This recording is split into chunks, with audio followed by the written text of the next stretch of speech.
Kasio ozalaki pene na ngao Yambalo motema Sikana pesa yo batzoti Emae tala suka mvula ya moyo Yambalo motema Yaya Emmanuel là La côté dernière au virage Papa namakasi na ngato Yambalo Emmanuel. Est-ce qu'il y a une âme reconnaissante ce soir? Emmanuel est là. Soki na zopema ezana ngongu ya nangaite Yambalo Emmanuel. Emmanuel est là. Nasili sana yo Emmanuel. Nabanaki na yo Nalingi nasuki sana yo Batela yanga Motsema po ezalaka ya yo ya Yambalo Motsema Emmanuel la Emananga Yaya suka mvula yango yo Nalingi nasili sana yo Emmanuel la Emmanuel Pasole la malola Emmanuel Kitise la makembo Emmanuel Pasole la malola Emmanuel Kitise la makembo Nayoki posa komata Yakomata na lola Yakoyemba na baje Nayoki posa komata Yakomata na lola Yakoyemba na baje Emmanuel Sopela mama futa Emmanuel Sopela mama futa Naebi nakosilisa te Soki ozana ngelo mote Emmanuel Basolela ngalola Sopelela ngakembo Emmanuel Sopelela ngakembo Nayoki posa komata Yakomata na lola Yakoyemba na baje Nayoki posa komata Yakomata na lola Yakoyemba na baje. Écoute ça. Alléluia, alléluia, alléluia. Alléluia, alléluia, alléluia.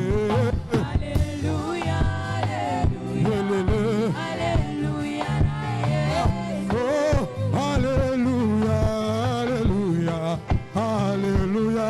Nashilo. Alléluia, alléluia, alléluia. Oh boya katoye bela masia. Boya azali elonga. Alléluia, alléluia, alléluia. Oh boya katoku misamasia. Boya azali elonga.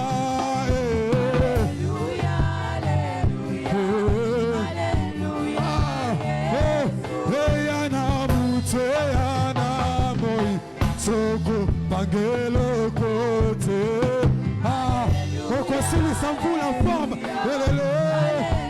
Oh Yana butoyana mo Soko Bangelo Kote. Alléluia. Alléluia. Oh, Boya Katobe Telema. Alléluia. Alléluia. Boya Katobe Tatamololo. Boye Swazali Elonga. Alléluia. Alléluia. Alléluia. Zambe na ngaye, zambe na biso nyoso. Yelele, zambe na ngaye, zambe na biso nyoso.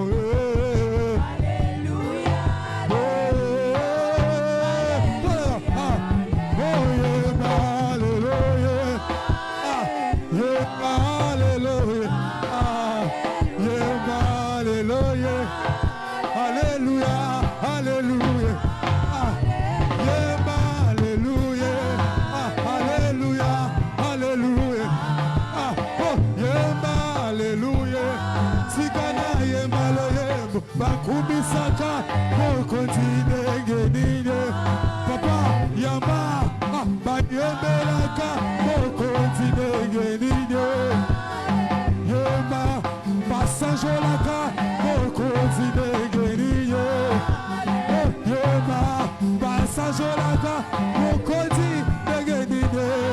Est-ce que tu peux célébrer ton Dieu? Yema, oh yema, alléluia.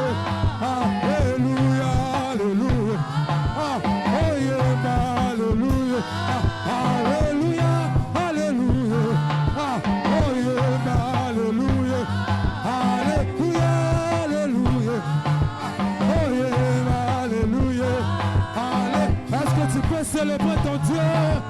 Est-ce que tu peux célébrer ton Dieu? Le Dieu qui t'a laissé vivre jusqu'en décembre, le Dieu qui t'accompagnera en 2025. Le Dieu puissant. Est-ce que tu célèbres ton Dieu ce soir? Est-ce que tu célèbres ton Dieu?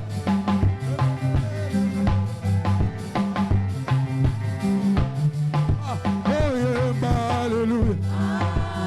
Wema bakubisaka mokozi engeniye. Wema bayembelaka mokozi engeniye. Wema basajolaka mokozi engeniye. Papa wema babinelaka mokozi engeniye. Wema babinelaka mokozi engeniye. Wema basajolaka mokozi engeniye. Wema babinelaka mokozi engeniye. Wema bakubisaka mo. Est-ce que tu peux le faire avec le main, ok? Yema, est-ce qu'on peut mettre en haut, ok? Oh Yema, alléluia. Yema, alléluia. Yema, alléluia. Maintenant, bon. Yema, alléluia. Alléluia, alléluia. Yema, alléluia. Oh Bongina Kembo. Yema, alléluia. Yema, alléluia. Alléluia, alléluia. Yema, alléluia. Alléluia, alléluia. Ouais, ça va bien. Yema, alléluia. Alléluia, alléluia. Yema, alléluia. Alléluia, alléluia. Yema, alléluia. Só que eu penso mololo sai de subute. Yema, alléluia. Yema, bakubisaka mokonzi engeniye. Yema, bayembelaka mokonzi engeniye. Yema, basajolaka mokonzi engeniye. Yema, babinelaka mokonzi engeniye. Yema, Passage la car, mon continent guéri. Alléluia, Alléluia, Alléluia.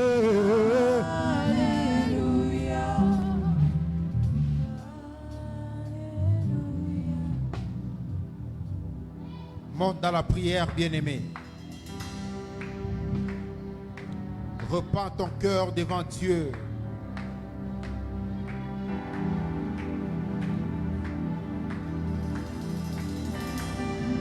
Exprime ta soif devant ton Créateur. Laisse-toi dans cette mouvance, bien-aimé.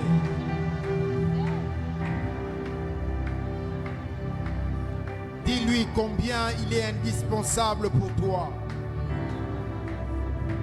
Dis-lui, Seigneur, sans toi, je ne peux rien. Toi, le Dieu de ma louange. Toi, le Dieu de mon adoration. Seigneur, sans toi, je ne suis rien. Soutiens-moi dans ma faiblesse. Soutiens-moi dans le déboire de la vie. Soutiens mon âme. Soutiens mon esprit, Seigneur. Que rien ne m'éloigne de toi. Que quelqu'un dise ce soir, Seigneur, que rien ne m'éloigne de toi. David pouvait parler à son âme. Est-ce que quelqu'un ce soir peut parler à son âme? Pourquoi t'as battu mon âme? Pourquoi gémis-tu au-dedans de moi? Espère en Dieu. Espère en Dieu.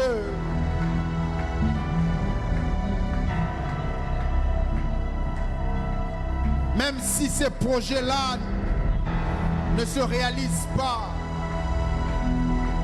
espère en Dieu. Tu n'as pas encore reçu ton Samuel, mais ta responsabilité, espère en Dieu.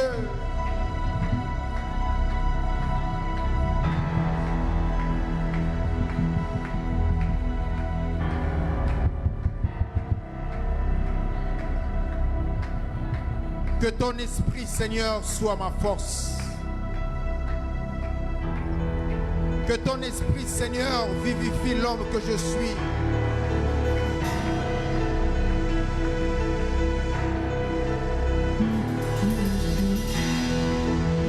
Que ton esprit, Seigneur, fasse grandir ma foi. Dieu pouvait dire, lorsque le Fils de l'homme viendra, trouvera-t-il la foi?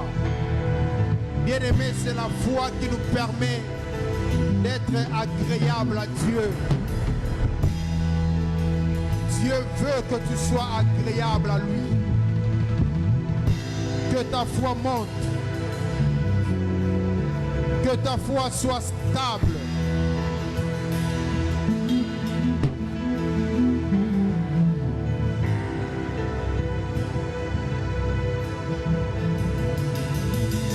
Jésus pouvait parler à Pierre.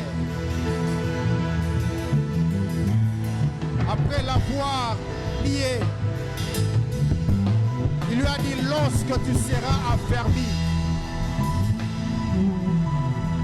Jésus a dit à Pierre, lorsque tu seras affermi. Pierre était déjà disciple de Jésus. Mais Jésus pouvait lui dire, lorsque tu seras affermi, lorsque ta foi sera plus stable, lorsque ta foi sera plus costaud, lorsque ta foi deviendra rigide, affermis aussi tes frères. Que quelqu'un prie ce soir, qu'il dise à Dieu, Seigneur, je suis faible, Les gens ne me connaissent pas. Mais ce que je sais, je suis faible. Redonne-moi ta force. J'ai difficile à exprimer mon attachement à Dieu en public. J'ai difficile à pouvoir te craindre en secret. C'est une question de foi. Seigneur, rends ma foi plus stable. Seigneur, rends ma foi plus stable. Fais-moi grâce, Seigneur, de devenir vrai disciple de Dieu. Seigneur, fais-moi grâce d'être réellement chrétien. Je veux être comme Jésus. Que quelqu'un prie, qu'il dise à Dieu, Seigneur, je veux te ressembler. C'est ça le plus important. C'est la bonne requête. Chercher à ressembler à Dieu. Seigneur, sépare-moi de la haine. Seigneur, sépare-moi de l'orgueil qui a élu domicile à moi. Sépare-moi de la cupidité. J'ai difficile à apprécier l'élévation de l'autre. Seigneur, brise mon cœur. Seigneur, brise mon cœur. Je ne suis pas encore devenu celui que tu attends de moi. Il y a encore des erreurs à moi. Il y a encore des faiblesses à moi. Il y a encore des tares à moi. Seigneur, sépare-moi de la puissance du péché. Seigneur, sépare-moi de cet esprit de masturbation. Seigneur, sépare-moi de cet esprit d'impudicité qui me dérange et qui m'empêche d'être agréable à toi. Seigneur, sépare-moi de cet esprit d'adultère, de cet esprit de méchanceté. Seigneur, fais de moi un homme nouveau. Brise-moi, Seigneur.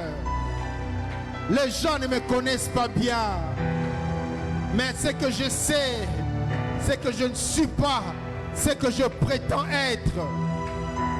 Seigneur, sépare-moi de cette puissance de la sorcellerie. Seigneur, sépare-moi de cette cupidité. Seigneur, sépare-moi de cette lourdeur spirituelle. Je peux facilement passer des heures, causer avec les amis. Je peux facilement passer des heures devant mon téléphone, mais j'ai difficile à passer des heures dans ta présence. Seigneur, brise-moi. Seigneur, brise-moi. Je ne veux pas te perdre. Je ne veux pas rater le ciel à cause des choses de ce monde.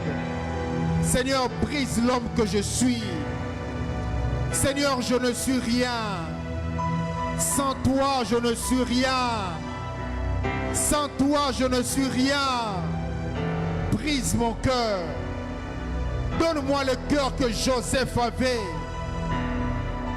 Bien qu'il était haï par ses frères, mais il pouvait penser et travailler pour leur bonheur. Seigneur, fais de moi un homme nouveau. Une bénédiction pour ma famille. Une bénédiction pour mon quartier. Une bénédiction pour mes frères et sœurs. Seigneur, brise-moi. Sépare-moi de tout ce qui est faux.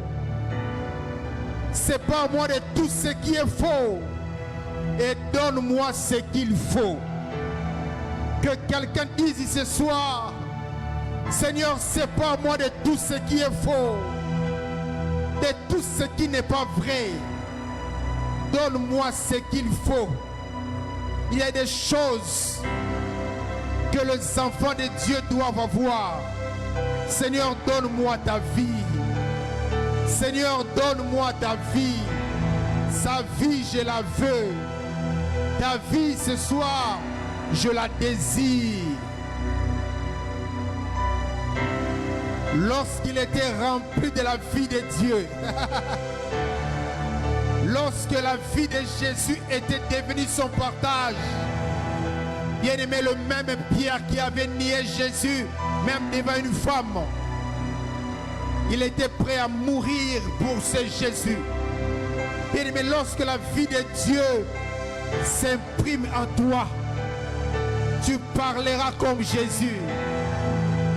Tu seras détaché de cet orgueil, de ce m'as-tu vu qui a élu domicile en toi.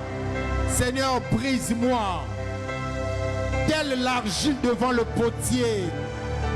Seigneur, donne-moi la forme. Seigneur, donne-moi la forme qu'il faut. La forme qu'il te plaît. Seigneur, n'oublie pas que je peux tout avoir. Mais si je ne ressemble pas à Christ, je ne suis rien. Seigneur, on peut m'apprécier. Mais si je ne ressemble pas à Christ, c'est du théâtre. Seigneur, je refuse de jouer un rôle. Je veux réellement être ce que je prétends être, même dans le secret. Seigneur, je veux te ressembler. Je veux te vivre. Je veux refléter ta nature. Je veux parler comme toi. Même dans le sommeil, je veux être enfant de Dieu. Même dans l'inconscience, la plus inconscience, je veux vivre Christ. Seigneur, nous voulons te vivre. Le monde va mal. On ne sait pas qui est chrétien, qui ne l'est pas. Mais Seigneur, fais-moi grâce d'être le vrai chrétien qu'il faut. Seigneur, aide-moi à être parmi les vrais serviteurs que tu as appréciés. Je ne veux pas ressembler à ces serviteurs à qui tu avais remis un talent, mais qui par méchanceté ne pouvaient pas la fructifier. Seigneur Dieu, donne-moi ton cœur afin de pouvoir travailler pour le bonheur du royaume, pour l'avancement du royaume de Christ. Donne-moi ce cœur qui prie pour le bonheur de l'autre. Seigneur, donne-moi cet esprit, ce cœur que Abraham avait. Il pouvait se lever. Il pouvait prier pour Lot, alors que Lot ne lui avait pas demandé de sujet de prière. Abraham pouvait être son intercesseur, l'intercesseur de Lot, alors que Lot ne l'avait pas engagé à cet effet. Seigneur, donne-moi ce cœur de Dieu. Il nous a créés pour que nous puissions avoir son cœur. Il nous a créés pour que nous puissions avoir son cœur. Seigneur, que le faux soit loin de moi. Seigneur, que le mensonge qui a élu domicile à moi soit brisé ce soir. Seigneur, délivre l'homme que je suis. Seigneur, délivre l'homme que je suis. Seigneur, je ne suis pas vrai. Seigneur, je ne suis pas sincère. Seigneur, je ne suis pas juste. Seigneur, brise-moi. Brise l'homme que je suis. Brise, Seigneur Dieu, la force négative qui domine en moi. Seigneur, brise-moi. La Bible ne dit-elle pas, soumettez-vous à Dieu. Lorsqu'on est chrétien, lorsqu'on s'est fait appeler enfant de Dieu, on se soumet à Dieu. On se soumet à Dieu. Tu veux être victorieux, commence à se soumettre à Dieu. La Bible dit, soumettez-vous à Dieu. Résistez au diable. Tu veux résister au diable? La formule est simple. Soumets-toi à Dieu. Décide-toi de manière intentionnelle à obéir à Dieu. Seigneur, je veux marcher avec toi. Seigneur, je veux marcher dans l'intégrité. Seigneur, je veux te craindre. Tu as dit dans ta parole, parlant de la crainte de Dieu, la Bible dit, la crainte de Dieu, c'est la haine du mal. La crainte de Dieu, ce n'est pas la haine de son prochain. La crainte de Dieu, ce n'est pas haïr le Congo et les politiciens. Mais la crainte de Dieu, c'est la haine du mal. Seigneur, en lieu place de haïr mon frère, je veux haïr le péché sous ses différentes formes, sous ses différentes facettes. Seigneur, crée en moi la haine du mal. Oh Seigneur Dieu du puissant, merci Seigneur de répandre ton esprit d'amour en ces lieux. Merci Seigneur de répandre ton esprit de justice en ces lieux. Merci Seigneur de répandre ton esprit de vérité en ces lieux. Merci Seigneur de briser un cœur ce soir. Quelqu'un a bien fait de venir dans la présence de Dieu. Ce que Dieu voulait, c'est te séparer de ce qui est faux en toi. Ce que Christ voulait, que tu sois là afin de pouvoir ôter en toi cet esprit de méchanceté, cet esprit qui est difficile à pouvoir aimer tes frères. Oh Seigneur, merci. Seigneur, merci parce que tu nous attires pour nous faire du bien. Sois glorifié, toi qui demeures notre joie, toi qui demeures notre quiétude, toi qui demeures notre bien-être, toi qui demeures notre salut éternel, toi qui demeures notre bénédiction, toi le Dieu qui nous amène loin, toi le Dieu qui a accompli de grandes choses dans nos vies, toi le Dieu qui nous prend quelque part, et toi le Dieu qui nous impose dans le concert des nations. Que ton nom seul, alors seul Jésus, soit honoré ce soir. Que ton nom seul Jésus soit apprécié ce soir. Que ton nom seul Jésus soit acclamé ce soir. Seigneur, nous t'acclamons, non pas par complaisance, mais nous t'acclamons parce que tu le mérites. Tu mérites nos acclamations. Tu mérites nos acclamations. Tu es le Dieu qui accomplit des grandes choses dans nos vies. Que ton nom seul soit glorifié. Amen. Est-ce qu'on peut acclamer, acclamer, acclamer, acclamer le Seigneur? Je suis content d'être ici, que Dieu soit glorifié. Nous allons passer par la parole. Ce soir, nous serons bénis par l'un de nôtres. Il s'agit du frère Ridi. C'est un bon frère. Je l'aime beaucoup. Alors que l'homme de Dieu s'avance, nous pouvons acclamer le Seigneur.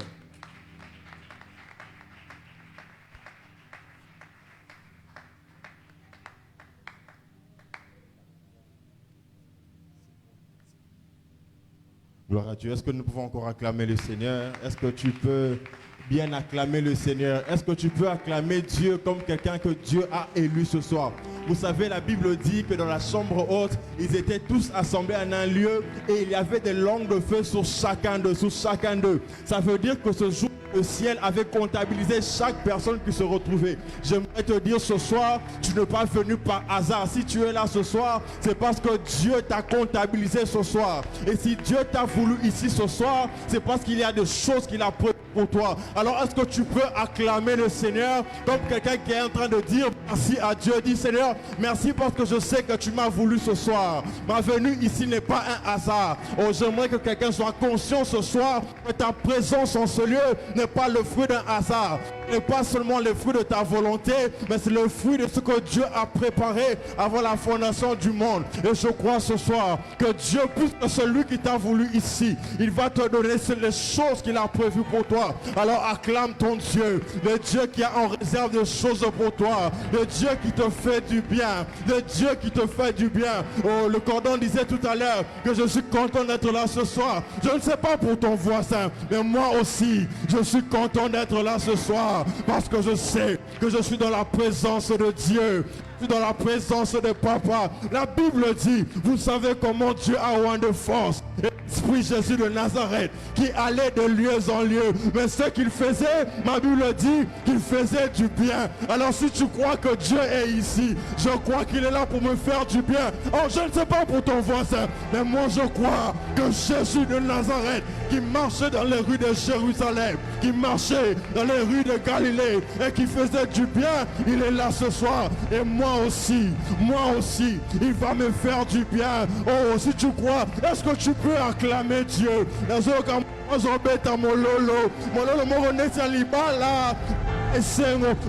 que tu peux acclamer le Seigneur? Oh, Rabo Satalabaya, ce soir, le Dieu que tu es venu chercher en ce lieu. Et je crois que Dieu, pas moi, mais Dieu va te faire du bien ce soir. Parce que c'est lui que tu es venu rencontrer en ce lieu. Dieu va te faire du bien. Pendant un instant, est-ce que tu peux incliner ta tête dans la prière, dans la position qui te semblera la bonne et que tu puisses parler à Dieu.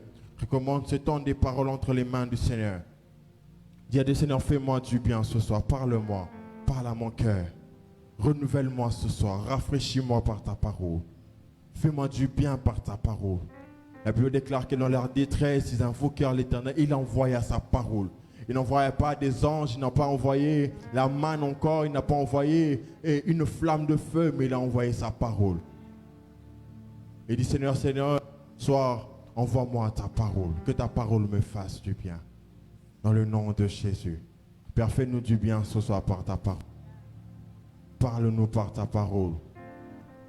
Je prie que tu relèves quelqu'un ce soir par ta parole. Que tu transformes une vie ce soir. Que tu parles à quelqu'un. Je prie, Seigneur, pour quelqu'un qui était venu abattu, que tu lui redonnes ta vigueur et ta force.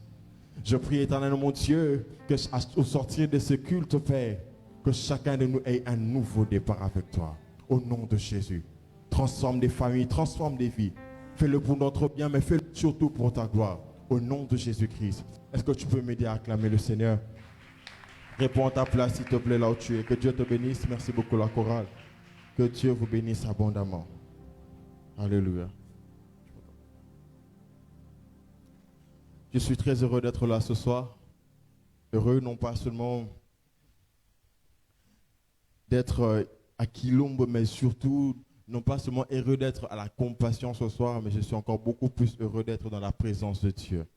Très heureux d'être dans la présence de Dieu. Je crois que Dieu est là ce soir. Et puisqu'il est là, je crois qu'il va me faire du bien. Il va nous faire du bien ce soir. Je voudrais rendre grâce à Dieu qui me permet d'être là ce soir, de me tenir devant vous pour parler de sa part. Mais aussi, je voudrais remercier notre Père, le pasteur Guilain, qui nous a encore fait confiance ce soir. Je suis conscient de l'énorme responsabilité que c'est de se tenir ici devant. Et je rends grâce à Dieu pour cela. Et je dis merci papa et maman de partout où vous êtes. Que Dieu vous bénisse abondamment. Et je prie que Dieu te bénisse aussi, toi qui es là ce soir. Que Dieu rencontre ton cœur ce soir au nom de Jésus. Alors le thème que je nous propose ce soir dans notre soirée d'enseignement, je l'ai intitulé comme ça, « Il relève l'indigent ». Il relève l'indigent. Nous allons honorer la parole de Dieu. Je suis dans 1 Samuel, le chapitre 2e, du 1er au 8e verset. Est-ce que nous pouvons nous tenir debout, s'il vous plaît, pour honorer la parole de Dieu? Je suis dans 1 Samuel, chapitre 2, du 1er au 8e verset. J'aimerais que nous puissions lire ensemble. Ouais, je crois que la technique nous a mis. Nous allons lire cela ensemble. La Bible dit, Anne pria et dit, mon cœur se réjouit en l'Éternel. Ma force a été relevée par l'Éternel. Ma bouche s'est ouverte contre mes ennemis, car je me réjouis de ton secours. Nul n'est saint comme l'Éternel. Il n'y a point d'autre Dieu que toi. Il n'y a point de rocher comme notre Dieu. Ne parlez plus avec tant de hauteur, que l'arrogance ne sorte plus de votre bouche, car l'Éternel est un Dieu qui sait tout. Et par lui sont pesées toutes les actions. L'arc des puissants est brisé et les faibles ont la force pour ceinture. Verset 5e. Ceux qui étaient rassasiés se louent du pain, et ceux qui étaient affamés se reposent. Même la stérile enfante 7 fois, et celle qui avait beaucoup d'enfants est flétrée. L'Éternel fait mourir et il fait vivre. Il fait descendre au séjour des morts et il en fait remonter. L'Éternel appauvrit et il enrichit, il abaisse et il élève. Verset 8, c'est là que se base notre texte, notre prédication de ce soir. De la poussière, il retire le pauvre. Du fumier, il relève l'indigent pour les faire asseoir avec les grands. Si c'est ta Bible, tu peux souligner, de la poussière, il retire le pauvre, et du fumier, il relève l'indigent pour le faire asseoir avec les grands. Il leur donne en partage un trône de gloire, car à l'Éternel sont les colonnes de la terre, et c'est sur elle qu'il a posé le monde. Est-ce que nous pouvons acclamer la parole de Dieu? Veuillez reprendre nos places, s'il vous plaît. Alors, avant d'entrer dans ce texte, nous connaissons ce texte de 1 Samuel chapitre 2e. Dans ce texte, c'est Anne, c'est une femme, elle s'appelle Anne. Anne qui a reçu quelque chose qu'elle a demandé de la part de Dieu. Il a reçu l'exaucement à ses prières. Et Anne, au chapitre 2e, se met à chanter un cantique à l'Éternel. Mais avant d'entrer dans le vif de notre sujet ce soir, j'aimerais dire 3 choses attachées à notre message de ce soir. Premièrement, c'est que l'objectif de mon message de ce soir, c'est d'encourager quelqu'un. Ce soir, je suis venu pour encourager quelqu'un qui se sent fatigué.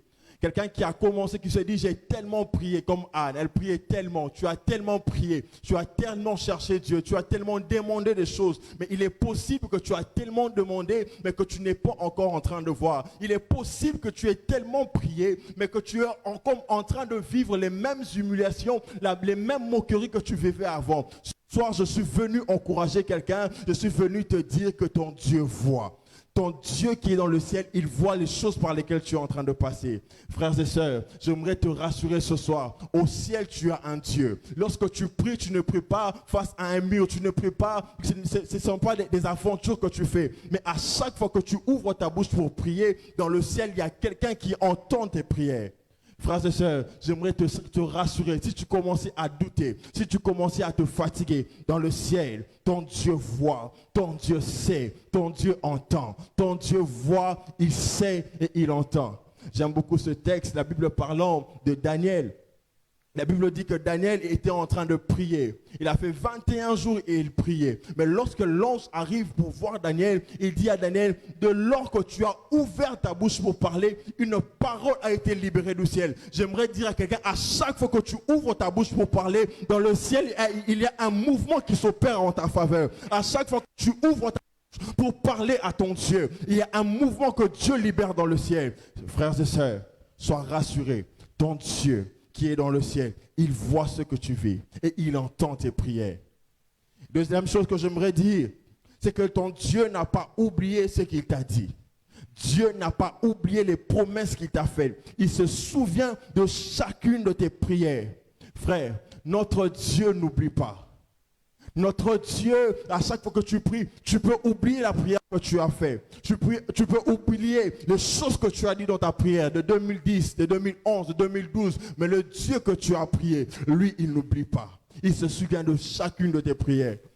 Ce que j'aime dans Actes chapitre 10, je ne sais pas de quelle aumône est-ce que Dieu s'était souvenu. Mais lorsque l'ange vient voir Corneille, il lui dit, tes prières et tes aumônes sont montées vers Dieu et Dieu s'en est souvenu.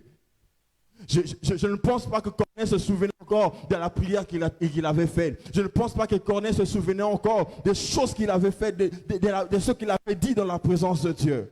Mais même lorsque l'homme oublie, Dieu n'oublie jamais. Frère, sœur, ton Dieu n'oublie jamais. Dieu dans le ciel, il a comme un livre et il n'oublie pas.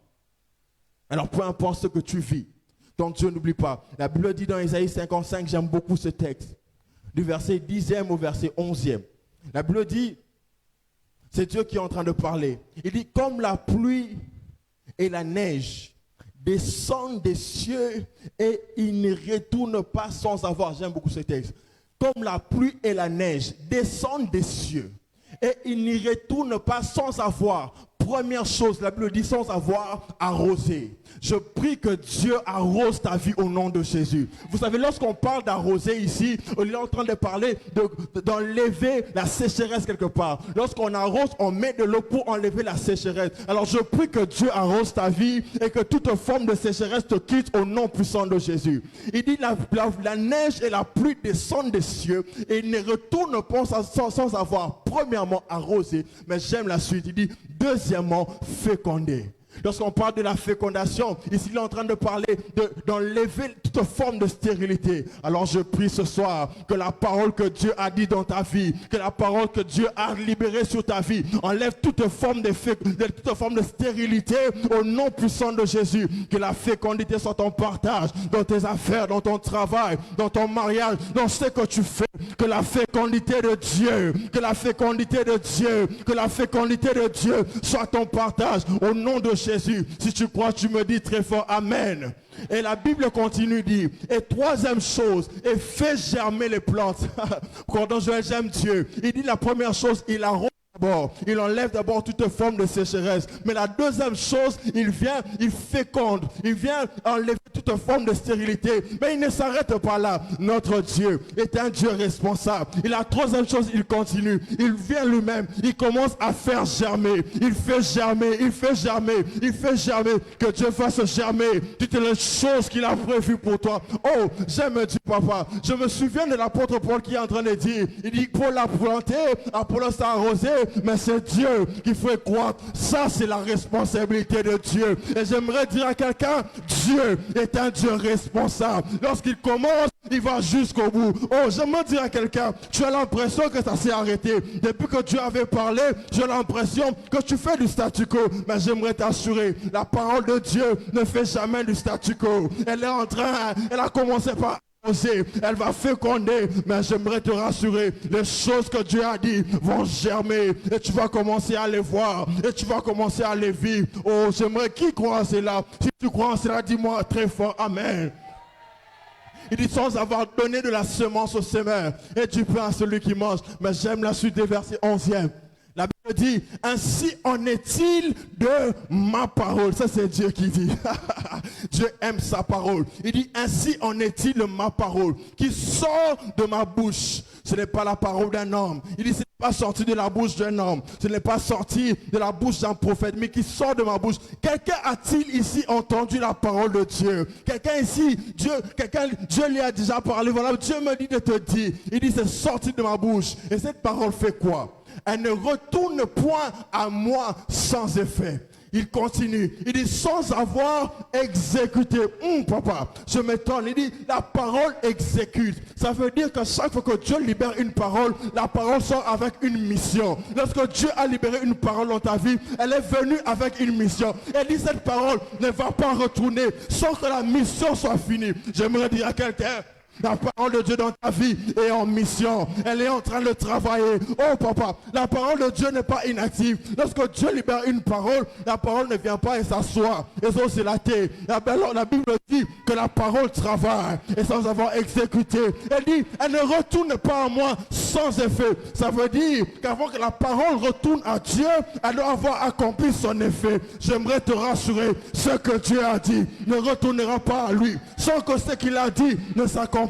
Oh, celui qui s'inquiète, j'aimerais te dire ce soir, ce n'est pas de ta responsabilité. Ça, c'est de la responsabilité de Dieu. Dieu est responsable pour accomplir ce qu'il a fait. Oh, j'aimerais dire à quelqu'un ce soir, Dieu est responsable. Si tu crois, dis-moi très fort Amen. Dis encore Amen. C'est notre Dieu. Il est responsable. Notre Dieu est responsable. La parole qu'il dit, lorsque Dieu libère une parole, sa parole est active. Elle n'est pas muette, elle n'est pas inactive. Elle travaille. Même quand tu ne sais pas, même quand tu pleures, la parole travaille. Elle est en train de travailler dans le secret. Elle est en train de travailler dans le secret. Ah, Papa Luxon, je me souviens dans la Bible me parle de Joseph. Joseph a fait un songe, papa. Alors dit que les étoiles se prosternent devant lui. La lune et le soleil se prosternent devant lui. Mais je me tourne de la vie de Joseph.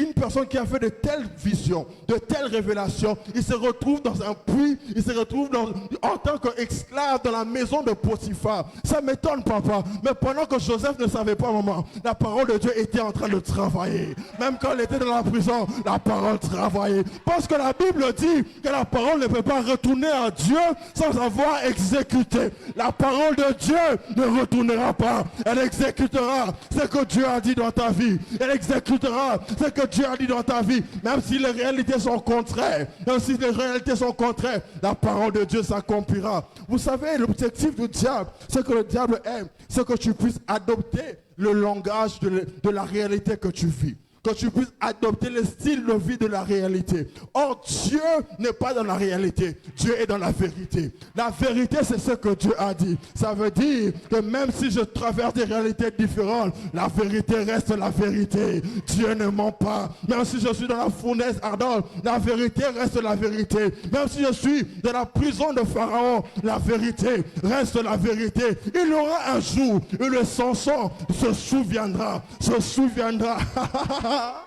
Papa, Dieu a une mémoire et c'est pourquoi il a inculqué cette capacité en l'homme. La Bible dit 2 ans plus tard, Joseph était toujours dans la prison, mais les chansons, il se souvient, il y a un an, Dieu se souvient toujours et Dieu va appeler les hommes à se souvenir de toi. Même lorsque les hommes t'ont oublié, Dieu va t'imposer dans les mémoires des gens. Si tu crois, dis avec moi très fort, Amen. Alléluia.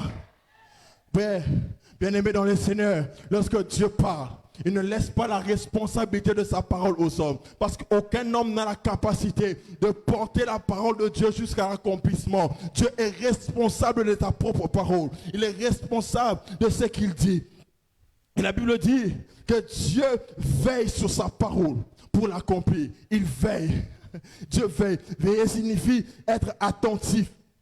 Avoir gardé l'œil sur quelque chose, surveiller, protéger sa parole. Lorsque Dieu libère une parole et que les réalités viennent, et que le diable veut venir, Dieu est en train de protéger sa parole. Personne ne peut voler ce que Dieu a dit. Personne ne peut transformer ce que Dieu a dit. Ce que Dieu a dit se fera comme lui-même il l'a dit. Parce que personne n'a la capacité de changer ou de modifier la parole de Dieu. La parole de Dieu, la Bible me dit, elle est oui et amen. Ça veut dire lorsque Dieu dit une chose, elle se fait exactement comme Dieu l'a dit. Ce que Dieu a dit dans ta vie se fera exactement comme il a dit. Troisième chose, c'est que l'horloge de Dieu, frères et sœurs, j'aimerais que tu sois conscient que l'horloge de Dieu n'a pas arrêté de tourner. L'horloge de Dieu dans ta vie n'a pas arrêté de tourner. Ça veut dire que Dieu n'a pas mis pause sur ta vie. Même lorsque toi tu es en train de vivre des situations contraires, Dieu n'a pas mis pause sur ta vie. L'horloge de Dieu continue à avancer. Continue à avancer. Et frères et sœurs, sois conscients que chaque minute qui se passe, chaque heure, chaque seconde qui passe, te rapproche de ton rendez-vous avec l'accomplissement de la parole de Dieu. Lorsque tu passes une minute, c'est vrai que tu peux pleurer. Je n'ai pas mangé aujourd'hui. C'est vrai que tu peux pleurer. Je n'ai pas telle ou telle autre chose aujourd'hui, mais chaque minute, chaque seconde qui passe te rapproche de l'accomplissement de la promesse de Dieu.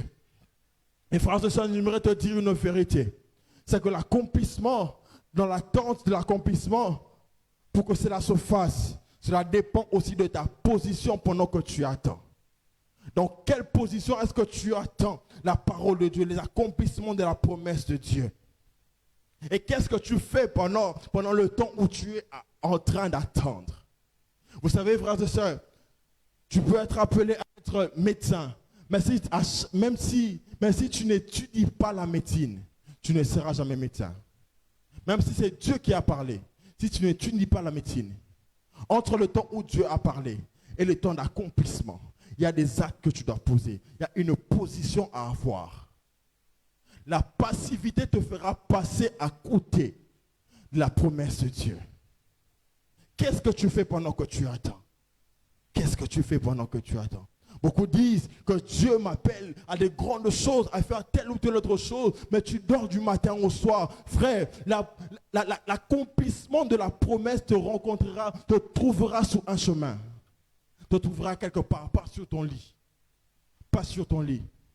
Pour que Joseph devienne le premier ministre en Égypte, il a dû d'abord obéir à son père, qu'il a envoyé aller voir ses frères. Le mouvement qu'il a opéré a fait aussi un mouvement dans sa vie. Le mouvement qu'il a opéré vers ses frères a opéré un mouvement spirituel dans sa vie vers l'accomplissement de sa destinée. Il faut que tu fasses un mouvement pendant que tu es en train d'attendre. Un mouvement, mais ce mouvement doit être conforme à ce que Dieu attend de toi. Dans la position, frères et sœurs. J'aimerais que tu sois conscient, que tu puisses noter ceci. C'est que le temps dans ta vie est un acteur passif. Le temps est un acteur passif dans ta vie. Le temps ne fait que passer. Mais les résultats que nous obtenons dépendent des actions que nous posons dans le temps. Les résultats que tu obtiens aujourd'hui, que tu obtiendras demain, dépendent des actions que tu as posées pendant le temps. Si dans le temps tu ne fais rien, tu ne moissonneras pas. Si pour un agriculteur, il ne cultive pas, même si le temps passe, il arrive dans son champ, il n'aura pas de pondou. Parce qu'il n'aura pas au préalable sémé des boutures de pondou. Est-ce que quelqu'un me comprend? Ça veut dire que pendant que tu es en Dieu a parlé, c'est vrai. Pendant que tu es en train d'attendre, dans quelle posture et dans quelle position tu attends l'accomplissement de ce que Dieu t'a promis. Sois en train de faire les choses que Dieu attend de toi, afin que lorsque le temps arrivera, ça te rencontrera là où tu dois exactement être. Le temps est un acteur passif. Alors quelle est la meilleure position? Quelle est la meilleure position pour attendre les promesses de Dieu? La meilleure position, c'est simplement d'être dans la présence de Dieu. Dans la présence de Dieu, c'est le meilleur lieu possible pour pouvoir attendre ce que Dieu a prévu pour nous. J'aime beaucoup l'histoire que notre Père nous a racontée. Il parle le dimanche passé et le dimanche avant qu'il ne parte, qu'il ne fasse son déplacement. Il a raconté cette histoire de cette femme, Catherine Kuhlman. Quelqu'un lui a demandé, s'il te plaît, dis-nous, tu passes combien de temps dans la présence de Dieu? Combien de temps tu passes? Elle a dit, mais je ne sais pas parce que depuis que je suis entré dans cette présence, je ne suis jamais sorti. Quand on parle de la présence de Dieu ici, on ne veut pas dire que tu dois être là 24 heures sur 24 en train de prier. Mais il s'agit ici de faire d'être conscient à chaque instant que Dieu est présent. Là où tu es, peu importe ce que tu fais, même dans le secret, être conscient que Dieu est présent. Vivre dans la présence de Dieu, c'est vivre dans la conscience permanente de la présence omniprésente de Dieu. Pendant que tu es au marché, tu pars au marché, tu es conscient que Dieu est là. Pendant que tu es à l'école, tu es conscient que Dieu est là. Pendant que tu es au travail, tu es conscient que Dieu est là. Le problème avec nous, les chrétiens, c'est que parfois, on est conscient de la présence de Dieu seulement à l'église. Lorsqu'on se retrouve à l'église, on est conscient que Dieu est là. Mais lorsqu'on sort de cette porte, on oublie qu'on est avec Dieu, que Dieu est partout. Et donc, ta conscience de la présence de Dieu te gardera constamment dans cette présence et qui est la position idéale pour pouvoir recevoir ce que Dieu a prévu pour toi. J'aimerais faire quelques affirmations concernant l'exaucement. J'aimerais dire si la prière est la part de l'homme, l'exaucement est la responsabilité de Dieu.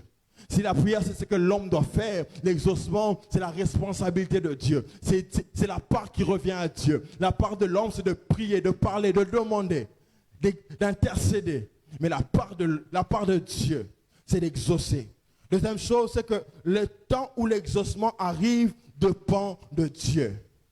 Le temps où l'exaucement arrive dépend de Dieu. Parfois, on peut vouloir une chose très ardemment, précipitamment, parce que c'est urgent pour nous. Mais l'exaucement, le temps de l'exaucement dépend de Dieu. La Bible déclare que Dieu fait toutes choses bonnes en son temps.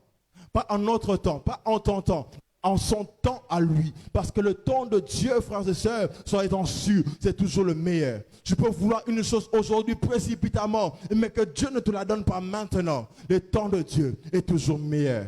Lorsque tu la reçois, tu comprends pourquoi Dieu voulait que ce soit en ce temps-ci. Tu comprends. Mais troisième chose que j'aimerais dire sur l'exaucement, c'est que la foi est un élément indispensable dans le processus de l'exaucement, de l'obtention de l'exaucement.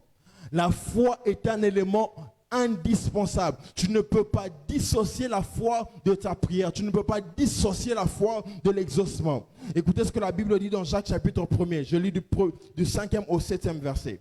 Il dit, si quelqu'un d'entre vous manque de sagesse, qu'il la demande à Dieu, qui donne à tous simplement et sans reproche, et elle lui sera donnée. Écoutez les versets 6e. Il dit, mais qu'il la demande avec foi. Si c'est ta Bible souligne le mot suivant, il dit sans douter. Il dit qu'il demande avec foi, c'est vrai, mais aussi sans douter. Car celui qui doute est semblable au flot de la mer agité par les vents et poussé de côté d'autre. Verset 7e, qu'un tel homme ne s'imagine pas qu'il recevra quelque chose du Seigneur, qu'il ne s'imagine pas. Je dis que la foi est un élément indispensable dans les processus de l'obtention de l'exaucement. Je dis un processus parce que je dis tout à l'heure qu'il y a un temps qui sépare la prière de l'exaucement. Il se peut que Dieu t'exauce de manière instantanée. Tu pries et de manière instantanée, Dieu t'exauce. Mais il est possible qu'il y ait un temps qui sépare la prière et l'exaucement. Et ce qui arrive parfois, c'est que lorsque on est en train de prier, pendant que nous prions, nous croyons. Pendant que nous prions, il y a la foi, il y a cette présence de Dieu qui nous environne et nous croyons que Dieu va le faire. Mais plus le temps passe et que ce que nous avons demandé n'arrive pas, il est possible que parfois il arrive. Je ne sais pas pour vous, mais moi, ça m'est arrivé que la foi commence à baisser. Que tu commences à croire, non bon, comme ça n'arrive pas, c'est que ce n'est pas la volonté de Dieu. Hein, donc si Dieu n'a pas fait, c'est que n'est pas... Tu deviens comme avocat de Dieu. Si Dieu n'a pas fait, c'est que peut-être, c'est que ça veut dire, c'est que ça veut dire. Alors pendant le processus où on attend l'exaucement, il faut maintenir la foi. C'est pourquoi il dit qu'il croit, mais deuxièmement, sans douter. Et il y a ce texte de Marc chapitre 11 qui va appuyer cela. Il dit, c'est Jésus qui marchait avec ses disciples. Il dit, si vous avez là, Jésus leur dit, je vous le dis en vérité, si quelqu'un dit à cette montagne, ôte-toi de là et jette-toi dans la mer, s'il ne doute point en son cœur. Il dit, si quelqu'un dit, lorsque tu commences à dire, certainement tu as la foi, tu dis, montagne, ôte-toi de là. Mais il dit, maintenant tu as dit, c'est bien. Tu as parlé, c'est une bonne chose. Mais après avoir parlé, il faut que tu ne puisses pas douter dans ton cœur. S'il ne doute point en son cœur, cela. Il dit, mais qui croit que ce qu'il dit arrive, il le verra s'accomplir. Il dit, ôte-toi, jette-la dans la mer. Et s'il ne doute point, frère, dans les processus pendant que tu es en train d'attendre, ce que tu as demandé à Dieu, il est important que tu puisses garder en toi la foi que tu avais lorsque tu as demandé. Parce que, frères et sœurs, je me souviens toujours de cette histoire, c'est dans la Bible, tu la connais mieux que moi. L'histoire de Pierre. Lorsque Pierre est en train avec les autres disciples dans la barque, il voit un homme marcher sur les eaux. Il dit, non, ça c'est un fantôme. Il dit, non, c'est moi. Pierre dit, si c'est toi, ordonne que je marche comme toi. Et Jésus lui dit, viens. Pierre sort de la barque. Il fait un pas. Pierre a télémé. Il fait un deuxième pas. Pierre est en train de marcher. Mais la Bible dit que soudainement, il a commencé à s'enfoncer. Et lorsque Jésus vient et lui dit, pourquoi as-tu douté? Pourquoi as-tu douté? Ça veut dire que Pierre, lorsqu'il est sorti, Pierre a commencé à marcher sur la parole de Dieu. Il a commencé à marcher sur la parole que Christ avait libérée sur lui. Mais lorsqu'il a commencé à douter, la parole que Christ avait libérée, la même parole, a commencé à manquer d'efficacité dans la vie de Pierre à cause du doute. Et Pierre, la Bible déclare qu'il a commencé à s'enfoncer. C'était le même Jésus. La même parole qu'il avait libérée. Mais le doute de Pierre a commencé à faire manquer de l'efficacité à la parole de Christ dans sa vie. J'aimerais peut-être te choquer ce soir. Je suis convaincu que si le Seigneur apparaît ici, lui-même, il te dit une chose et que tu ne crois pas, cela n'arrivera pas. La foi est l'élément qui te permet. Et c'est une main que Dieu t'a donnée, qui te permet d'entrer dans l'invisible pour pouvoir tirer les choses de l'invisible, pour les amener dans le monde visible. C'est pourquoi il dit que sans la foi, il est impossible de lui être agréable. Sans la foi. Frères et sœurs, la vie chrétienne est basée sur la foi. La vie chrétienne est basée sur la foi. Nous tous ici, personne ne me dira qu'il a vu Jésus il y a 2000 ans sur la croix. Mais tous ici, nous croyons que Christ, il y a 2000 ans, a été cloué à la croix. La vie chrétienne a comme sous-bassement, comme socle, la foi. C'est pourquoi la Bible dit que nous sommes sauvés par la grâce, mais par le moyen de la foi. Et lorsque le diable vient dans ta vie, l'une des choses qu'il cherche à te voler, c'est de voler ta foi. Lorsque tu perds ta foi, lorsque tu perds la foi, la vie chrétienne n'a plus de sens. Lorsque tu perds la foi, il t'est impossible de vivre la vie chrétienne. Elle est basée sur la foi. Mais quatrièmement, ce que j'aimerais dire, c'est qu'une foi ferme pousse Dieu à agir en notre faveur. Une foi ferme pousse Dieu à agir en notre faveur. L'histoire de cette femme, elle était syrophénicienne. La Bible déclare qu'elle vient voir Jésus, lui dit, Seigneur, ma fille est tourmentée par un démon. Lorsque Jésus le regarde, il dit, mais tu sais, les choses que tu demandes, je ne peux pas donner aux petits chiens. Toi, tu es, en d'autres termes, Jésus est en train de dire à cette femme, toi, tu es comme un chien. Les choses que j'ai emmenées sont tellement précieuses que je ne peux pas les donner aux chiens. Mais cette femme dit à Jésus, il dit, oui, Seigneur, dit-elle. Mais les petits chiens mangent les miettes qui tombent de la table de leur maître. 28. Alors Jésus lui dit, femme, ta foi est grande. Qu'il te soit fait. J'aime la suite. Est-ce qu'on peut me mettre ce texte-là? Matthieu chapitre 15, le verset 28e. Juste le verset 28. Juste le verset 28. Il dit, alors Jésus lui dit, femme, ta foi est grande. Qu'il te soit fait comme tu veux.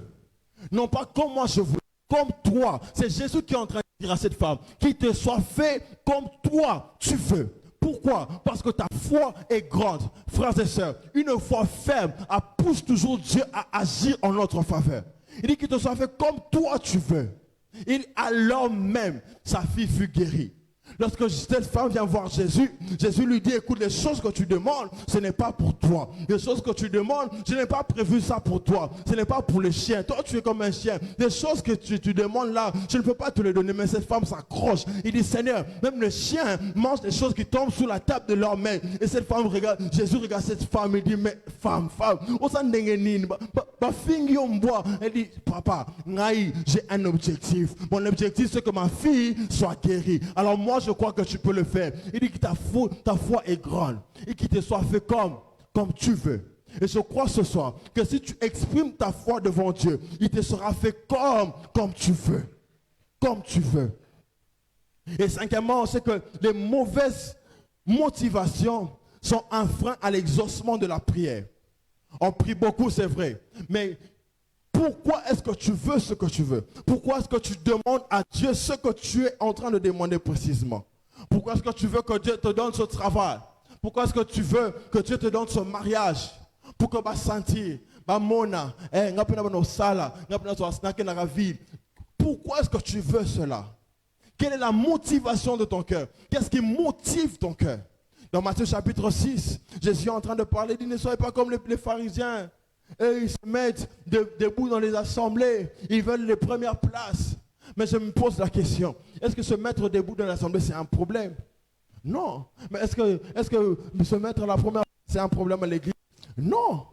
Mais il dit, ils le font pour qu'ils soient vus des hommes. Pour que les hommes les voient. Mais il dit, à chaque fois qu'ils le font, ils ont déjà leur récompense.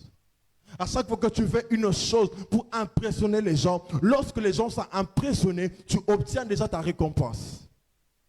Dieu ne s'occupe plus des choses que tu fais pour les gens. Lorsque Dieu est la cible, lorsque tu ne vises pas Dieu dans les actes que tu poses, les gens que toi tu es en train de viser te récompensent déjà par leur regard.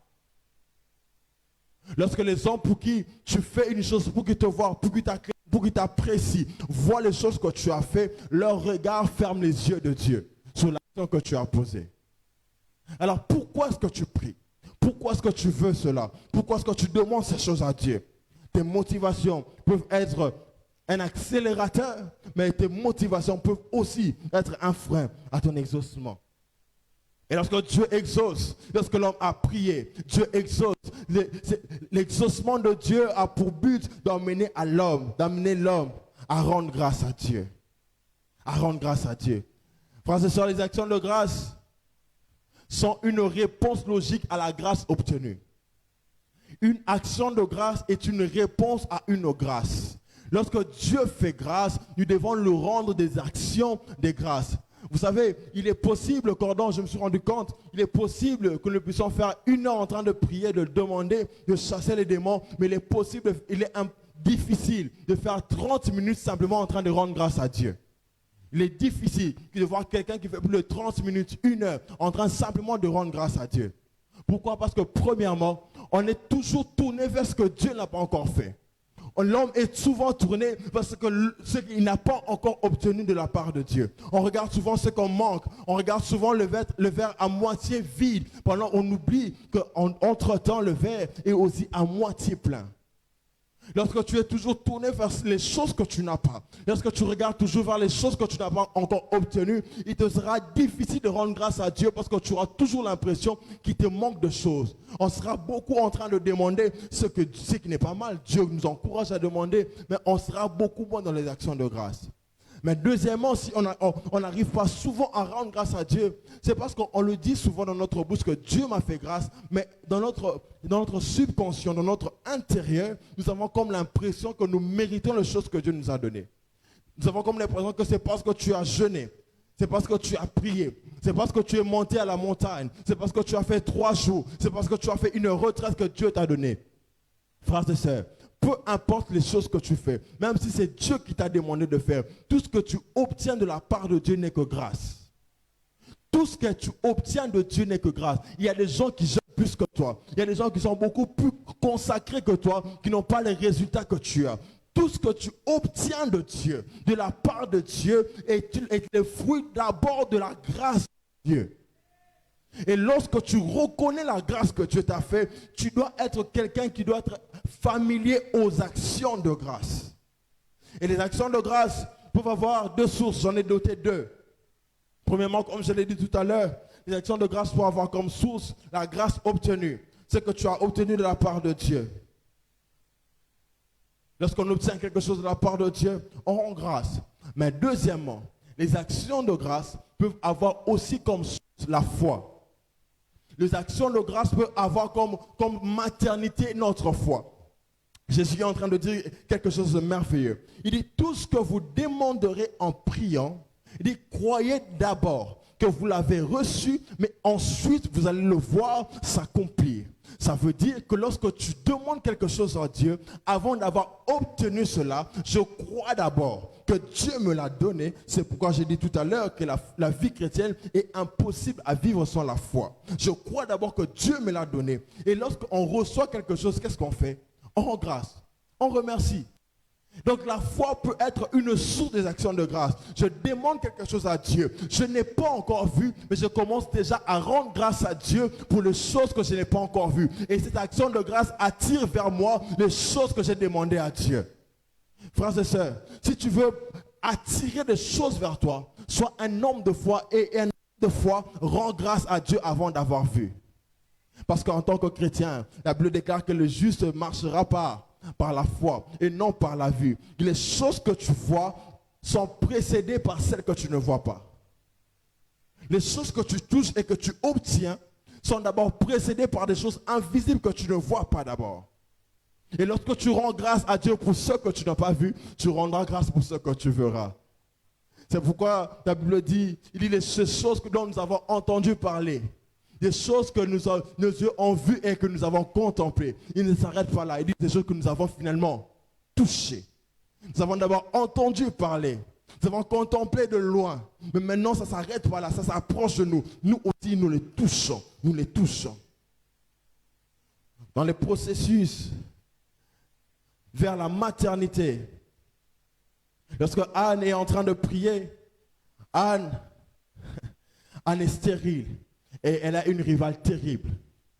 La Bible déclare que Pénina lui prodiguait des mortifications.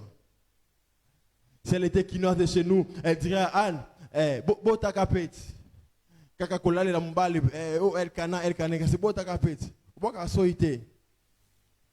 lui prodiguait des mortifications.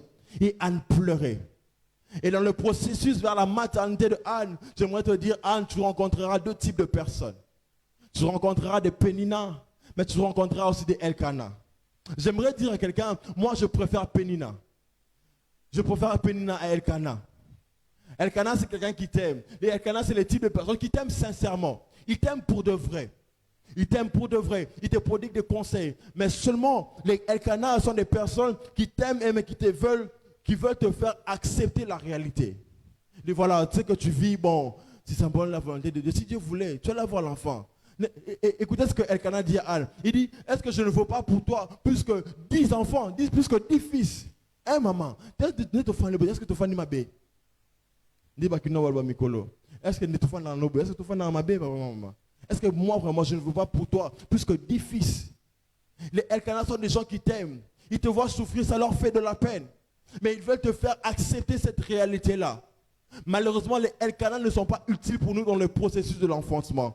Les gens qui sont utiles pour nous, ce sont des Pénina. Lorsqu'elles te mortifient, Les mortifications de Pénina ont pour but de t'emmener dans la présence de Dieu. J'aime beaucoup l'attitude de cette femme. Lorsque Pénina l'a mortifiée, la Bible déclare que Anne se mettait à prier. Anne allait dans la présence de Dieu. Anne transformait les mortifications en prière. J'aimerais dire à Anne ce soir, tu dois transformer les mortifications de Pénina en prière, et les prières t'amèneront Samuel. Prends les mortifications, emmène-les dans la présence de Dieu, et lorsque Dieu sera en train de travailler ces mortifications, de la présence de Dieu sortira Samuel.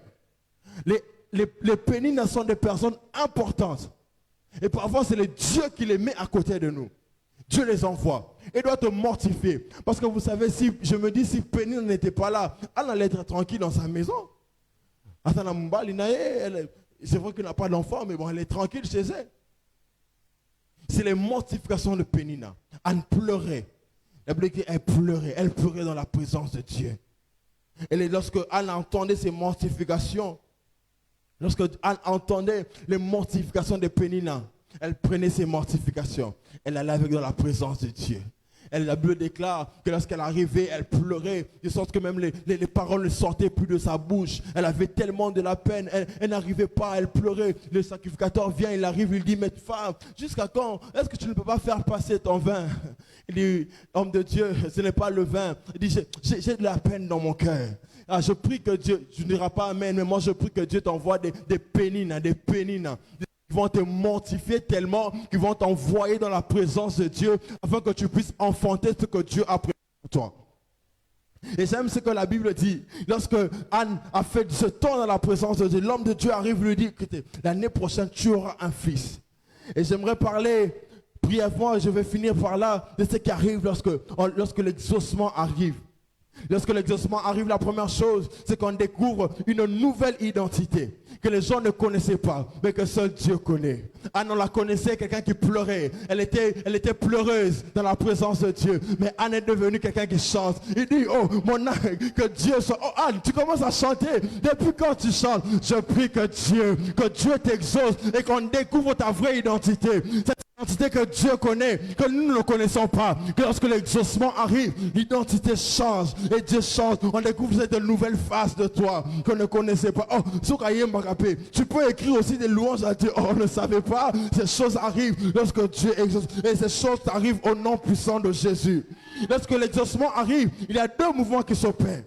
Dans les versets 8, il dit, de la poussière, première chose, il retire. Ça veut dire qu'il y a quelqu'un qui était dans une poussière et Dieu vient, il le prend de la poussière, il le retire. Je prie que Dieu ce soir, que Dieu te retire de toute forme de poussière dans ta vie, de la poussière de la pauvreté, de la poussière du péché, de la poussière, de la poussière de la stérilité, que Dieu te retire ce soir au nom de Jésus, que Dieu te retire de toute forme de poussière de ta famille au nom puissant de Jésus. Oh, donne-moi le nom de cette poussière-là, donne-moi le nom, que Dieu te retire de cette poussière-là au nom puissant de Jésus. Et la deuxième chose, le deuxième mouvement, il dit, du fumier, il relève l'indigent. Quand on parle de relever, on parle de quelqu'un qui était tombé. On ne relève pas quelqu'un qui n'est pas tombé. Alors je prie ce soir que Dieu puisse te relever au nom de Jésus. Là où tu étais tombé, que Dieu te relève au nom puissant de Jésus. Mais j'aime notre Dieu. Lorsqu'il retire, lorsqu'il relève, il ne relève pas pour te laisser comme un vagabond. Il ne te relève pas pour te laisser te débrouiller toi-même. Habiter petit, à relever, débrouille-toi. Non, non, non, non, non, non, non. Dieu dit ceci. Il le relève. Oh, j'aime ce texte. Il dit pour les faire asseoir avec les grands. Lorsque Dieu te relève, il te donne une position. Ce texte veut dire que la première chose, c'est qu'il te donne d'abord une position. Je prie que Dieu qui te relève, qui te donne une position, que Dieu change ta position, que Dieu change ta condition. Il dit, il le donne, il le fait asseoir. Lisez avec moi. Il le fait asseoir avec les grands. Mais lorsqu'il dit le fait asseoir, ça veut dire, première information, nous avons dit qu'il le fait changer d'abord de position. Mais deuxième information que ce texte nous donne, c'est qu'il lui donne de la stabilité. Parce que lorsqu'on est assis, on est stable. On est stable. Que Dieu te donne de la stabilité. Il ne te fait pas asseoir sur une chaise à trois. Il ne fait pas asseoir sur une chaise qui a trois pieds. C'est une chaise qui est stable. Il le fait asseoir avec les grands. Que Dieu te donne de la stabilité. De là où il va te placer. Qui te donne de la stabilité au nom de Jésus. Mais la troisième information, Papa Luxon, il dit, la troisième information, c'est que Dieu lui donne l'établissement. Il lui dit, excusez-moi, je veux m'asseoir. Il dit, il retire de la poussière. L'homme était dans la poussière. Il retire le pauvre. Il l'a pris dans la poussière et l'enlève. L'indigent qui était tombé, Dieu le relève. Mais il ne le laisse pas debout. Il lui dit, il vient le faire asseoir. Il fait asseoir autour des grands. Il fait asseoir. Désormais, ça veut dire que l'homme a changé de voisin. Il a dit, avant, ses voisins, c'était la poussière. Avant, ses voisins, c'était simplement de la boue. Dieu le change de position. Il le fait asseoir. Il regarde autour de lui. Oh, ce sont des grands. Que Dieu te change de position. Que Dieu te change de voisin. Tu as assez côtoyé la poussière. Tu as assez vu la poussière. Le temps est arrivé. Le Dieu des cieux a décidé de te faire changer de voisin. Si tu crois avec moi, dis-moi très fort Amen. Oh, Dieu, lorsqu'il te fait asseoir, il t'établit. Il a établi autour des grands. Mais ce qui m'étonne, pardon, ce qui m'étonne, c'est que cette femme qui est en train de dire que Dieu les fait asseoir avec les grands, cette femme n'est pas devenue premier ministre, a comme une présidente. Cette femme a simplement eu un enfant. Oh, j'aimerais dire à quelqu'un, lorsque Dieu te donne un exaucement, cet exaucement a pour but de t'emmener quelque part, de te faire devenir quelqu'un. Frères et sœurs, quelqu'un qui s'assoit à côté des grands devient aussi grand. Que Dieu te donne un exaucement qui va te faire grand au nom de Jésus. Ah, que Dieu te donne un exaucement. Que Dieu te donne un exaucement. J'ai cette image qui me vient encore. Je l'ai déjà dit une fois ici. Oh, vous savez frère, lorsqu'on est en train de préparer, ton balamba, mon soubalamba, quand sur la carte matungulu, moi ça m'a fait une lunette et ça l'a mis sur passe. Hein? Oui, bien, matungulu, ça l'a mis sur passe. Moi, quand j'ai coupé matungulu, ça l'a lunette pour mis sur l'équipe passe. Et parfois, tu es en train de couper les oignons, mais tu es en train de pleurer, Et tu ma monsieur est en pour matungulu, ça l'a passé. Ça, c'est Dieu aussi. Lorsque Dieu coupe le matungulu de ta vie, lorsque Dieu est en train de préparer, il est en train de préparer. Tu pleures, mais c'est pour ton bien, c'est pour ton bien. Tu pleures, mais c'est pour ton bien, c'est pour ton bien. Laisse Dieu préparer ta vie. Laisse Dieu te préparer. Lorsqu'il te présente, c'est pourquoi David vient dire, il dresse une table en face de mes adversaires. Il dresse une table. Lorsqu'on parle de dresser une table ici, c'est l'image qu'on est par exemple dans un restaurant, on dresse une table. Vous devez manger, mais c'est en face de tes adversaires. Pourquoi en face de tes adversaires? Parce qu'à côté de toi, autour de toi, tu as des grands avec toi. Dieu t'a positionné autour des grands. Il te met maintenant en face de tes adversaires. Aux hôtels à la... Il dit, il want une maintenant quoi? Ma tête. Mais ce qui déborde, c'est quoi? C'est ma coupe. Que Dieu fasse déborder ta coupe au nom de Jésus. Que Dieu fasse déborder ta coupe au nom puissant de Jésus. Ce soir, je suis venu annoncer à quelqu'un le débordement, le débordement, le débordement. Dieu va te changer de position. Oh, n'arrête pas de croire. C'est difficile, crois encore, espère encore, espère encore, espère encore. Ce n'est pas fini tant que Dieu n'a pas dit que c'est fini.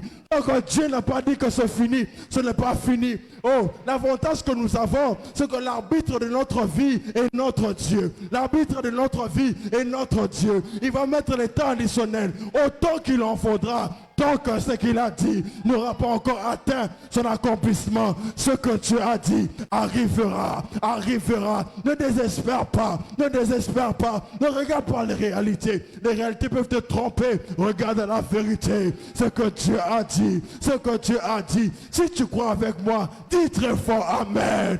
Oh mon Dieu, oh mon Dieu, oh mon Dieu, que Dieu accomplisse ce qu'il a prévu pour toi au nom de Jésus. Que Dieu accomplisse ce qu'il a prévu dans ta vie au nom puissant de Jésus. Le temps est arrivé où le temps, Dieu commence à exaucer, à faire du bien. Que je prie même Dieu, que Dieu te, même si ce n'est pas le temps, que Dieu te donne un signe qui va te mettre la paix dans le cœur.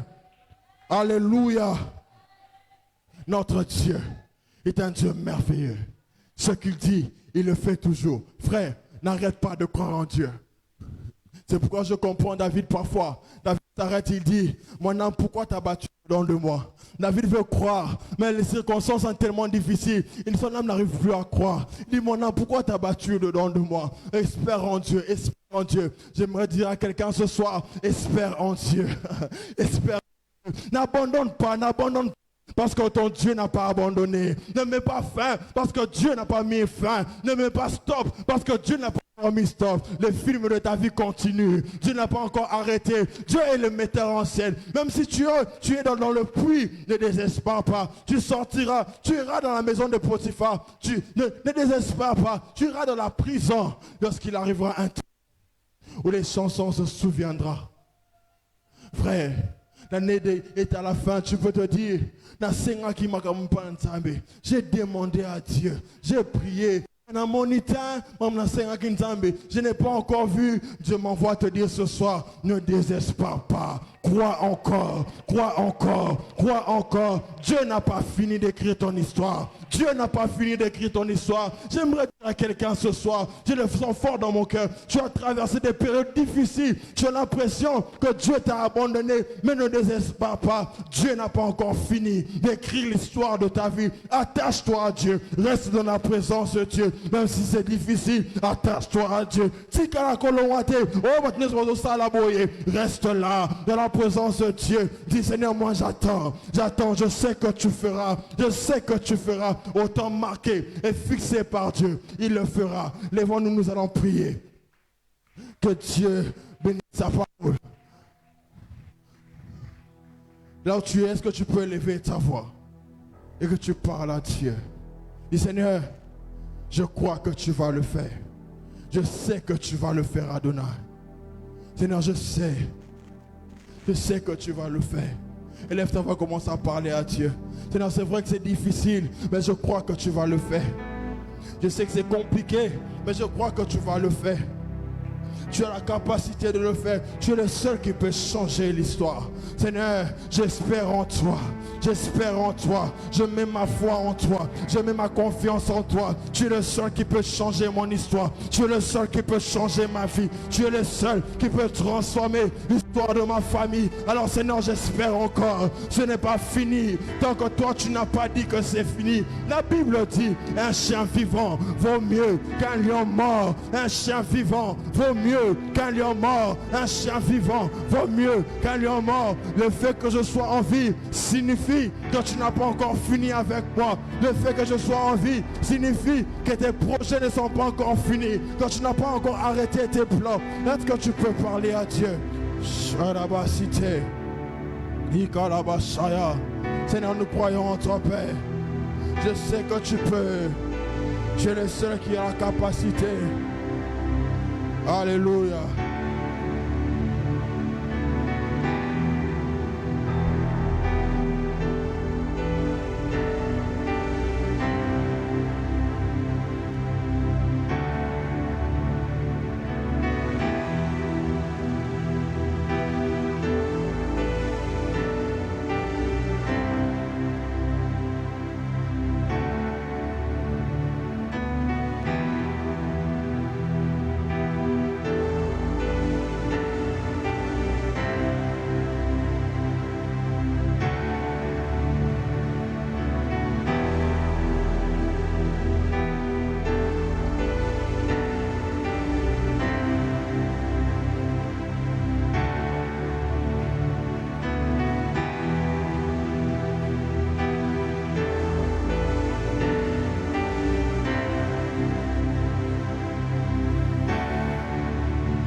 Seigneur, merci.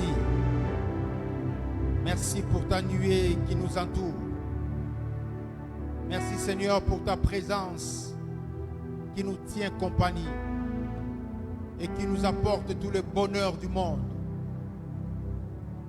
qui nous apporte l'exaucement à notre prière. Seigneur, merci pour ce temps précieux, ce moment de bénédiction, Seigneur Dieu, dont nous sommes bénéficiaires. Seigneur, merci parce qu'au travers de ton serviteur, tu nous as bénis énormément. Et tu nous as rassurés de ta responsabilité d'exaucer à nos prières. Seigneur, merci parce que pour chacun de nous, il y a un avant et un après ce culte. Seigneur, merci pour le témoignage qui coule dans nos vies. Seigneur, merci parce que ta puissance aménage nos vies. Seigneur, merci. Merci, Seigneur, pour nos larmes que tu fais sécher. Seigneur, merci parce que tu nous imposes dans la société. Seigneur, merci parce que tu es le Dieu qui nous élève. Tu es le Dieu qui honore notre foi. Que ton nom seul soit glorifié. Est-ce qu'on peut acclamer le Seigneur? Est-ce qu'on peut acclamer le Seigneur? Que le nom du Seigneur soit abondamment glorifié. Qui a été béni ce soir? Gloire soit rendue à Dieu. Que Dieu te bénisse abondamment. Notre frère Rudy. À présent, nous allons offrir à Dieu, si on peut acclamer le Seigneur.